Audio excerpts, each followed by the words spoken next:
NGOs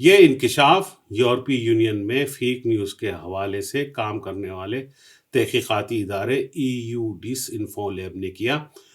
تحقیقاتی ادارے کی رپورٹ کے مطابق بھارت کی طرف سے ایک مردہ پروفیسر، کئی غیر فعال تنظیمیں اور 750 جعلی مقامی میڈیا آرگنائزیشنز کو 15 سال سے جاری وسیع عالمی ڈس انفارمیشن منصوبے انڈین مفادات کو فائدہ پہنچانے اور پاکستان کے خلاف پراپیگنڈے کے لیے دوبارہ فعال بنایا گیا ہے۔ ڈس انفو لیب کی تحقیقاتی رپورٹ کے حوالے سے وزارت خارجہ پاکستان میں پریس کانفرنس سے خطاب کرتے ہوئے وزیر خارجہ شاہ محمود قریشی نے کہا کہ بھارت پاکستان کے خلاف ہائبرڈ وار پر عمل پیرا ہے۔ بھارت نے یورپی یونین اور اقوام متحدہ کو ہمیشہ گمراہ کیا اور اس کی اب تحقیقات ہونی چاہیے۔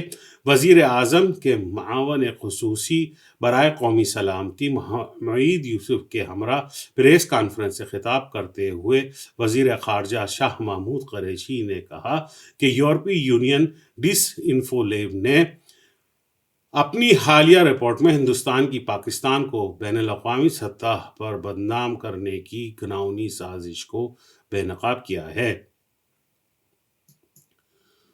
حکومت پاکستان میں بڑے پیمانے پر اہم وزارتوں میں بڑی تبدیلیاں کر دی گئی ہیں۔ وزیر اعظم عمران خان کی منظوری کے بعد شیخ رشید سے وفاقی وزیر ریلوے کا قلمدان واپس لے کر انہیں وفاقی وزیر داخلہ بریگیڈیئر ریٹائرڈ افتخار اعجاز کو وفاقی وزیر داخلہ سے وفاقی وزیر انسداد و منشیات، وفاقی وزیر انسداد و منشیات اعظم خان سواتی کو وفاقی وزیر ریلوے کا چارج دے دیا گیا ہے، جبکہ مشیر خزانہ عبدالحفیظ شیخ کو وفاقی وزیر خزانہ کا اعزازی چارج دے دیا گیا اور حکومت نے عبدالحفیظ شیخ کو سینیٹ پاکستان کا ٹکٹ دینے کا بھی فیصلہ کیا ہے۔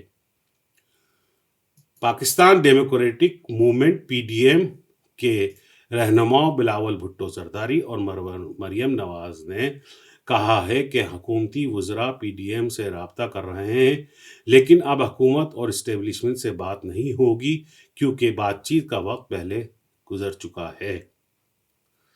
پیپلز پارٹی کی چیئرمین بلاول بھٹو زرداری نے اپنے وفد کے ہمراہ مسلم لیگ نون کی نائب صدر مریم نواز سے جاتی امراء میں رائے ون میں ملاقات کی۔ ملاقات کے بعد میڈیا سے بات کرتے ہوئے چیئرمین پیپلز پارٹی بلاول بھٹو زرداری نے کہا ہے کہ حتمی تاریخ سے پہلے استعفے میری جیب میں ہوں گے، اب بات چیت کا وقت نہیں، عمران خان صورتحال کا ادراک کریں اور مستعفی ہو جائیں۔ نائب صدر مسلم لیگ نون مریم نواز نے کہا ہے کہ 13 دسمبر جلد سے نہیں فیصلے کا دن ہے، حکومت کو گھر بھیج کر دم لیں گے۔ مریم نواز نے کہا کہ حکومت جاتی نظر آئی تو حکومت کو پارلیمنٹ میں بات چیت یاد آ گئی۔ دوسری جانب PDM میں شریک جماعتوں کے منتخب وفاقی اور صوبائی اسمبلیوں کے نمائندوں نے اپنے اپنے استعفے پارٹی قیادت کو جمع کرا دیے ہیں۔ پاک فضائیہ اور چینی فضائیہ کے مابین مشترکہ ہوائی مشق شاہین 9 پاک کے فضائیہ کے لیے operational air base Bholari air base Thatta میں جاری ہیں۔ ترجمان پاک فضائیہ کے مطابق چینی فضائیہ کا دستہ پائلٹس، ایئر ڈیفنس کنٹرولز اور تکنیکی عملے پر مشتمل ہے۔ ترجمان کے مطابق شاہین فضائی مشق فضائیہ کے ساتھ ہونے والی فضائی مشقوں کے سلسلے کی نویں مشقیں جو ہر سال دونوں ملکوں میں باری باری منعقد ہوتی ہیں۔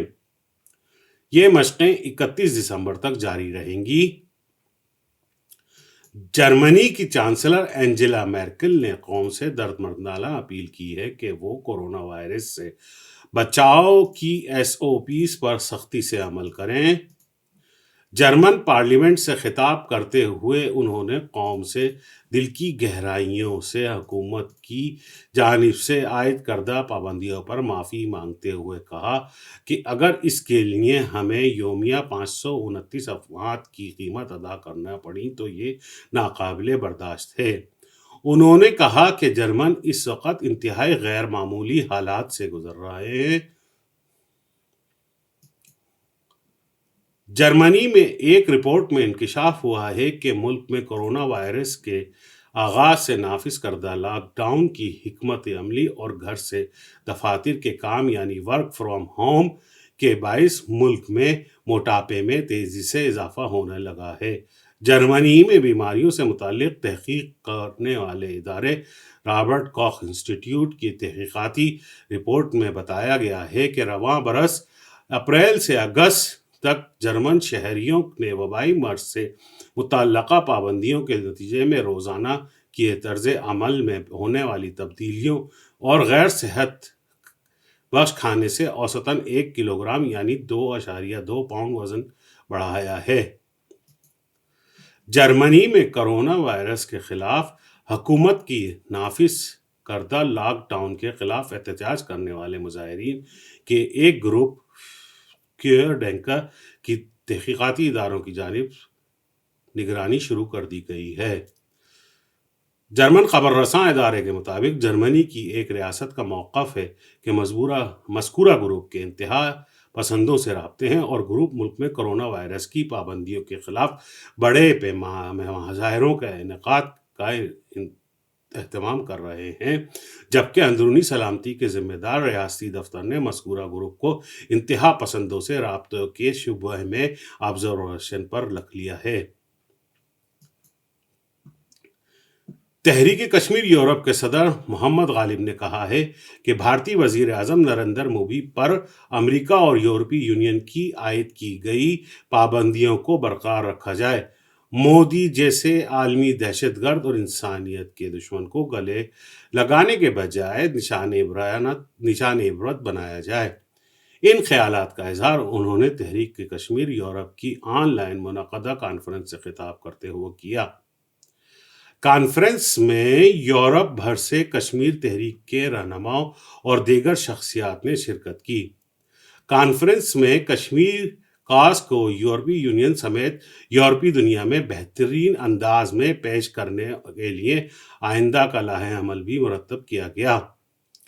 آن لائن کانفرنس میں تحریک کشمیر کے رہنماؤں جرمنی سے ریاض گھرمن، پولینڈ سے Sajjad Ali, Italy, Denmark, Norway, Belgium, Holland اور دیگر یورپی ممالک سے رہنماؤں نے بھی شرکت کی۔ آن لائن کانفرنس سے خطاب کرتے ہوئے صدر تحریک کشمیر یورپ محمد غالب نے کہا کہ کشمیری عوام کی قربانیوں کو دنیا بھر کے سامنے لانے میں ہر طبقے و مذہبی سیاسی جماعتوں کو اختلافات سے بالاتر ہو کر مشترکہ طور پر آزاد کشمیر کی کوششیں کرنی چاہیے۔ برطانیہ میں منگل 8 دسمبر سے لگائی جانے والی کرونا وائرس ویکسین سے الرجی کے ممکنہ کیسز سامنے آئے ہیں۔ میڈیا رپورٹس کے مطابق فی الحال ویکسین سے الرجی کی 2 کیسز رپورٹ ہوئے ہیں۔ ویکسین لگوانے والے دونوں افراد کا تعلق نیشنل ہیلتھ سروس سے اور ری ایکشن کا شکار دونوں افراد کو پہلے سے الرجی کی شکایت تھی۔ برطانیہ ہیلتھ ریگولیشن اتھارٹی نے ہدایت دی ہے کہ سخت الرجی کی ہسٹری والوں کو فی الحال فائزر ویکسین نہیں لینی چاہیے۔ منگل کو برطانیہ میں کرونا وائرس کی پہلی ویکسین ایک 90 سالہ خاتون کو ان کی 91 سالہ سالگرہ پر لگائی گئی، جس پر خاتون نے کافی خوشی کا اظہار کیا۔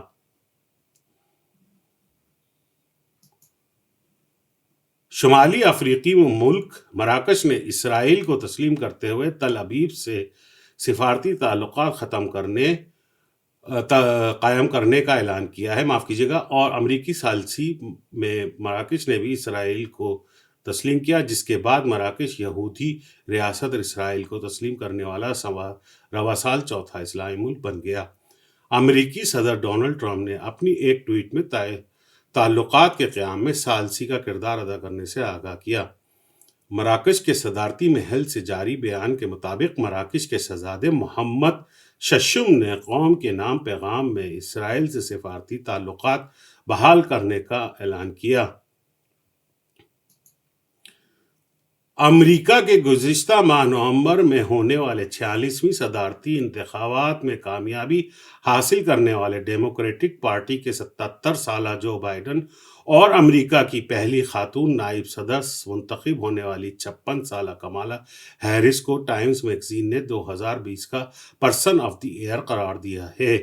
واضح رہے کہ ٹائم میگزین سال کے اختتام پر ہر سال پرسن آف دی ایئر کا اعلان کرتا ہے اور تقریباً دنیا کی ہر معروف شخصیت کی خواہش ہوتی ہے کہ شہرۂ آفاق میگزین اسے یہ اعزاز بخشے۔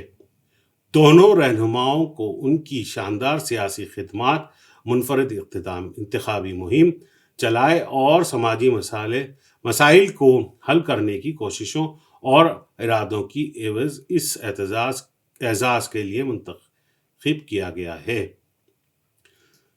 جرمنی میں فیس بک کے خلاف عدم اعتماد کی تحقیق کا آغاز کر دیا گیا ہے۔ جرمنی کے مسابقتی ریگولیٹر نے فیس بک کی جانب سے صارفین کے لیے وی آر یعنی ورچوئل ریئلٹی آکولس کو فیس بک اکاؤنٹ سے منسلک کرنے کے اقدام کی تحقیقات کا آغاز کر دیا ہے۔ وفاقی کارٹل آفس کے صدر اندرس منڈٹ کے مطابق مستقبل میں وی آر آکولس کا استعمال صرف ان صارف کے لیے ممکن ہونا چاہیے جن کے پاس فیس بک اکاؤنٹ ہو۔ اپنے بیان میں انہوں نے کہا کہ ورچوئل ریئلٹی کی مصنوعات اور سوشل میڈیا نیٹ ورک کو جوڑنے سے فیس بک کی پوزیشن دونوں طرح سے سوشل میڈیا اور ورچوئل ریئلٹی کے استعمال پر اثر انداز ہوگی۔ واضح رہے کہ وی آر اوکولس کوسٹ فیس بک کی ایک جدید ترین ٹیکنالوجی پروڈکٹ ہے جو کھیلوں اور فلموں میں استعمال کے لیے ڈیزائن کی گئی اور حال ہی میں اس کا استعمال صحت، تحفظ اور ثقافت جیسے دوسرے شعبوں میں بھی کیا جانے لگا ہے، جس کی مدد سے انسان ہر شے کو قریب سے دیکھ سکتا ہے۔ جاپان نے اپنی کم ہوتی ہوئی شرح پیدائش میں اضافے کو یقینی بنانے کے لیے کمپیوٹر کی مدد سے جوڑے بنانے جیسی اسکیموں کے لیے فنڈنگ شروع کر دی ہے، جس میں لوگوں کو پارٹنر تلاش کرنے میں مدد دی جائے گی۔ جاپان کی میڈیا رپورٹس کے مطابق جاپان کی کابینہ کے ایک افسر نے بتایا کہ لوگوں کو بہتر جیون ساتھی تلاش کرنے میں مدد کے لیے آرٹیفیشل انٹیلیجنس کی مدد حاصل کرنے کا فیصلہ کیا ہے۔ انہوں نے کہا کہ جاپان وزیر اعظم کی حکومت اگلے مالی سال میں $19 بلین مختص کرنے کا ارادہ رکھتی ہے تاکہ ان مقامی باشندوں کی مدد کی جا سکے جو اپنے رہائشیوں کو پیار تلاش کرنے میں مدد کے لیے پروگرام چلاتے ہیں۔ افسر نے مزید کہا کہ امید ہے کہ اس پروگرام کی مدد سے ملک میں شرح پیدائش میں کمی کو دور کیا جا سکے گا۔ پاکستان اور نیوزی لینڈ کے درمیان 3 ٹی20 سیریز کا پہلا میچ 18 دسمبر کو آکلینڈ میں کھیلا جائے گا۔ ٹی20 میچز کی سیریز کے لیے دونوں ٹیموں کے اسکواڈ کا اعلان کر دیا گیا ہے۔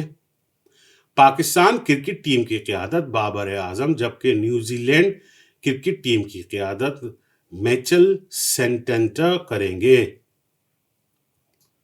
جنوبی افریقہ کی کرکٹ ٹیم نے پاکستان کے دورے کی رضامندی ظاہر کر دی ہے۔ پاکستان کرکٹ بورڈ کا کہنا ہے کہ جنوبی افریقہ نے 12 سال بعد اپنی کرکٹ ٹیم پاکستان بھیجنے کا اصولی فیصلہ کیا ہے۔ بورڈ کی جانب سے شیڈول بھیجنے میں تاخیر ضرور ہوئی لیکن جنوبی افریقہ کا دورہ پاکستان کے شیڈول کے مطابق ہوگا۔ اس کے ساتھ ہی منقولات کا ہفتہ روزہ خبرنامہ اپنے اختتام کو پہنچا۔ مزید خبروں اور تفصیلات کے لیے وزٹ کیجیے ہماری ویب سائٹ manqulat.com۔ آپ ہمیں فیس بک، ٹویٹر اور انسٹاگرام پر بھی باخبر رہنے کے لیے فالو کر سکتے ہیں۔ ہمارا ایڈریس ہے منقولات۔ آپ ہمیں اپنی قیمتی آراء سے بھی آگاہ کر سکتے ہیں۔ ہمارا ای میل ایڈریس ہے info@manqulat.com۔ اس کے ساتھ اپنے میزبان کو پوری ٹیم کے ساتھ اجازت دیجیے۔ والسلام۔